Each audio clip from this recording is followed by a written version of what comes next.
नमस्कार, मैं हूं पवन त्यागी।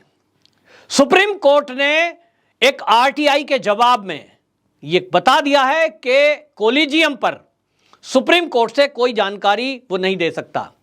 इस पर सुप्रीम कोर्ट ने सुनवाई करते हुए यह फैसला दिया और उन्होंने कहा कि क्योंकि कोलिजियम जो होता है वो फाइनल उसकी रिपोर्ट नहीं होती है, इसलिए वो इसकी जानकारी नहीं दे सकता कि कोलिजियम में क्या फैसले लिए गए उस बैठक में। और यह कहते हुए उसने एक आरटीआई कार्यकर्ता, उनकी जो याचिका थी जिस पर दिल्ली हाई कोर्ट ने बाकायदा ये टिप्पणी दी थी जो के आरटीआई के दायरे में कोलिजियम नहीं आता, उसको उन्होंने चुनौती सुप्रीम कोर्ट में दी थी। लेकिन सुप्रीम कोर्ट की खंडपीठ ने भी अब उस याचिका को रद्द कर दिया और यह कहा है कि कोलिजियम आरटीआई के दायरे से बाहर है। कोलिजियम को लेकर पिछले काफी दिनों से चर्चा चल रही थी और उस पर भी सुप्रीम कोर्ट ने एक तरह से केंद्र सरकार को चेतावनी देते हुए यह कहा था कि कोलिजियम पर आप टिप्पणी ना करें। आप अपने मंत्रियों को, सरकार को कहा कि सरकार के मंत्री जिस तरह की टिप्पणी कर रहे हैं कोलिजियम पर कोई सवाल ना उठाए। यह जो केस हुआ है कि आरटीआई के दायरे में कोलिजियम नहीं आता, टेक्निकल बातें क्या हैं ये मुझे नहीं पता, लेकिन जो कानून के जानकार हैं इस केस को जो फाइट कर रहे थे उन्होंने जिक्र जो किया वो कारण क्या है पहले ये समझें। असल में हुआ यह है कि हमारे जो पूर्व सीजेआई थे, मुख्य न्यायाधीश जो रंजन गोगोई थे, उन्होंने रिटायर होने के बाद एक अपनी पुस्तक लिखी, अपनी आत्मकथा, नाम था जस्टिस फॉर द जज। और इस आत्मकथा में जस्टिस गोगोई ने, जो कि हमारे देश के सीजेआई थे, पूर्व मुख्य न्यायाधीश, उन्होंने लिखा, एक जिक्र किया कि किस तरह से इस कोलिजियम में खामी है। उन्होंने कहा कोलिजियम बना था, उसमें मैं था, क्योंकि सीजेआई कोलिजियम का एक तरह से मुखिया होता है। तो वो बता रहे हैं कि 12 दिसंबर 2018 को एक कोलिजियम बना और वहां जजों के बारे में फैसला होना था और उसमें वो जो चर्चा हुई वो लीक हो गई। अब वो कह रहे हैं कि वो लीक हुई तो वो गलत हुई और लीक हो गई तो उसके बाद शीतकालीन सत्र था, मैंने उसको ठंडे बस्ते में डाल दिया क्योंकि इस पर बवाल मचेगा कि इसका प्रमोशन क्यों कर रहे हो, इसका ट्रांसफर क्यों कर रहे हो। तो उन्होंने जिक्र किया है कि राजस्थान के हाई कोर्ट के तत्कालीन उस समय के मुख्य न्यायाधीश जस्टिस प्रदीप और दिल्ली हाई कोर्ट के मुख्य न्यायाधीश जस्टिस राजेंद्र मेनन, इनके बारे में उस समय 12 दिसंबर 2018 को चर्चा हुई थी कोलिजियम में। और वो कहते हैं कि ये चर्चा जो हुई थी जिसके नाम पर तय हुआ था, इनके नाम पर तय हुआ था, ये लीक हो गई। तो वो कह रहे हैं कि ये लीक हुई तो कैसे, जबकि उसमें लोग तो वही थे जो जुडिशरी से जुड़े हुए हैं, सरकार का तो इंटरफेयर है नहीं इस समय तक कोलिजियम में।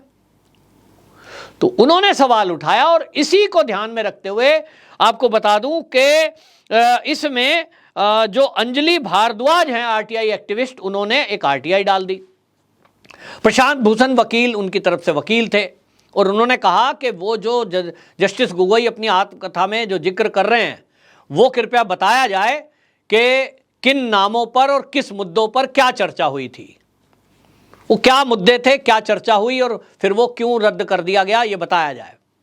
इसलिए आरटीआई डाली। लेकिन अब सुप्रीम कोर्ट ने ये याचिका रद्द कर दी और उन्होंने जो दिल्ली हाई कोर्ट का फैसला था उसी को कंटिन्यू किया कि भैया वही ठीक था और आरटीआई के दायरे से हम तो बाहर हैं। तो ये एक नया विवाद एक खड़ा है कि जब और उसमें टिप्पणी ये भी की है, हाँ ये भी बता दूं मैं आपको, कि उन्होंने कहा कि कोई पूर्व सीजेआई हैं या पूर्व न्यायाधीश कोई बात करते हैं, सवाल उठाते हैं, तो जरूरी नहीं है उस पर जो है हम चर्चा करें।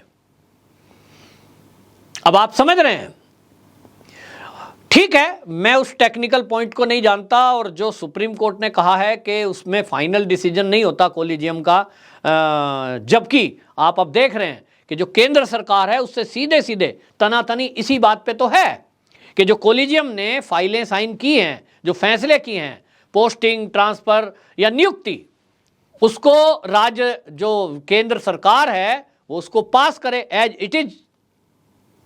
और केंद्र सरकार इसको मान नहीं रही है, वो कहती है कि हमसे डिस्कस हो। अब फाइनल डिसीजन केंद्र का नहीं है, वो केवल वापसी फाइल कर सकती है, फेरबदल नहीं। पावर ही नहीं है, कोलिजियम को पावर है। लेकिन आज अब ये कह रहे हैं कि साहब ये फाइनल डिसीजन कोलिजियम का होता ही नहीं है। तो कुल मिलाकर के इस पे चर्चा जब चल रही है, तो ऐसे में कांग्रेस के जो सांसद हैं मनीष तिवारी, उन्होंने बाकायदा अब इस पर बहस करने के लिए सदन में नोटिस दिया है।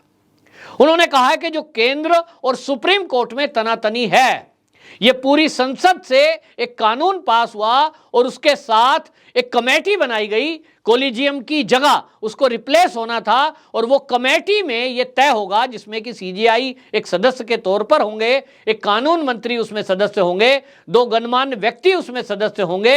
ये तय करेंगे कि भाई जज कौन बनेगा। यह कमेटी को इंप्लीमेंट नहीं होने देता है और सुप्रीम कोर्ट उस पर रोक लगा देता है कि भाई ये हमें मान्य नहीं है, जबकि 1993 तक यही मान्य था।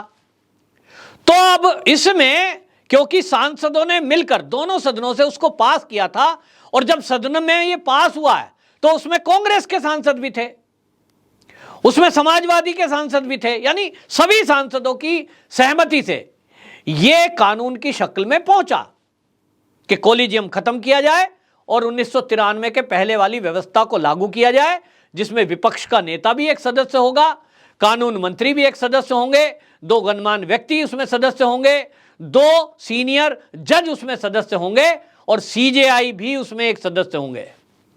7 लोगों की एक समिति होगी। सुप्रीम कोर्ट को इस पर ऑब्जेक्शन है। तो अब कांग्रेस ने जो नोटिस दिया है, वो कहते हैं कि इस पर हम जानना चाहते हैं कि आखिरकार सुप्रीम कोर्ट और केंद्र सरकार के बीच ये टकराव क्यों है। तो अब टकराव पर केंद्र सरकार इस पर डिबेट करेगी। मैं आप सबसे आग्रह करता हूं कि वो डिबेट जरूर देखें। मैं भी जानना चाहता हूं कि आखिरकार ये मामला क्या है, क्योंकि सुप्रीम कोर्ट कहता है कि कोलिजियम अच्छा है, कोलिजियम अब लागू है और कोलिजियम से ही सारा काम होगा, जबकि केंद्र सरकार कह रही है कि भैया कोलिजियम को हम खत्म कर रहे हैं, हमने एक कानून बना दिया है। तो सुप्रीम कोर्ट को क्या यह पावर है कि वो दोनों सदनों से पास बना हुआ कोई कानून उसको वो रोक सकती है?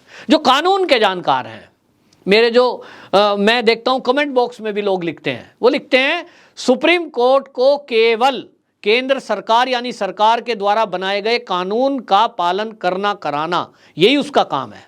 उसका काम बने हुए कानूनों पर सवाल उठाना कतई नहीं है केवल। और नहीं तो यूं कह रहे हैं लोग तो कि अगर कानून पर रोक लगाना या सही है या गलत ये बताना अगर सुप्रीम कोर्ट का काम है, तो फिर तो कानून फिर सुप्रीम कोर्ट को ही बनाने का काम ले देना चाहिए कि जब कोई सरकार कहे कि भैया कानून बनाना है तो हम तो गलत बना देते हैं, आपको जानकारी ज्यादा है तो भैया आप बनाइए। तो क्या ऐसा होता है? हमारे देश के उपराष्ट्रपति जी जगदीप धनखड़ जी ने यह क्लियर किया, दुनिया के किसी भी देश में ऐसा नहीं होता कि जो सरकार है उसका कहना वहां की कोर्ट ना माने, लेकिन भारत में यह हो रहा है 1993 से, अपनी मर्जी चल रही है। तो अब इस पर बहस होगी संसद के अंदर, पब्लिक में भी बहस हो रही है। लेकिन इस बहस पर भी आपको बता दूं कि देश की सुप्रीम कोर्ट ने बाकायदा यह कहा है, सरकार को कहा है, उसने यह टिप्पणी की है कि कोलिजियम को लेकर जो टिप्पणी हो रही है, जो चर्चा हो रही है, यह बंद होना चाहिए, इस पर कोई सवाल ना उठाए। जब तक कानून है तब तक इस पर कोई सवाल ना उठाए और केंद्र कानून बनाए। तो एक बात बताओ, केंद्र ने तो कानून बना दिया, लेकिन वो कह रहे हैं इस पर चर्चा भी ना हो। तो मैं बार बार एक बात पूछता हूं कि अभिव्यक्ति की आजादी में आप देश के प्रधानमंत्री पर चर्चा कर सकते हैं, उनको गाली दे सकते हैं, सेना पर सवाल उठा सकते हैं जो कि सबसे ज्यादा सेंसिटिव मुद्दा है, लेकिन आप फैसलों पर सवाल नहीं उठा सकते। सवाल तो ये भी है आखिरकार क्यों?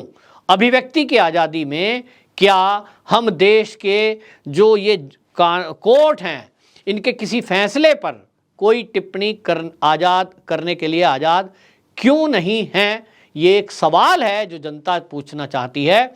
सरकार भी अगर सवाल नहीं पूछ सकती तो आम जनता कैसे जानेगी क्या गलत है क्या सही है? आप सब अब देखते रहिए कि संसद में चर्चा होगी। और अब यह भी कहा जा रहा है कि अब जबकि ये कह ही दिया है कोर्ट ने, सुप्रीम कोर्ट ने, कि केंद्र सरकार इस पर कानून बदल दे, कोलिजियम जब तक है जब तक हम इस पर चलेंगे। तो अब देखना होगा कि जब संसद में डिबेट होने वाली है इसके बाद क्या सरकार कोई बड़ा कदम उठाती है, क्या कोलिजियम सिस्टम को बदला जाएगा, संसद सारे सांसद मिलकर बैठेंगे तो क्या तय करती है, यह भी देखने लायक होगा। वंदे मातरम।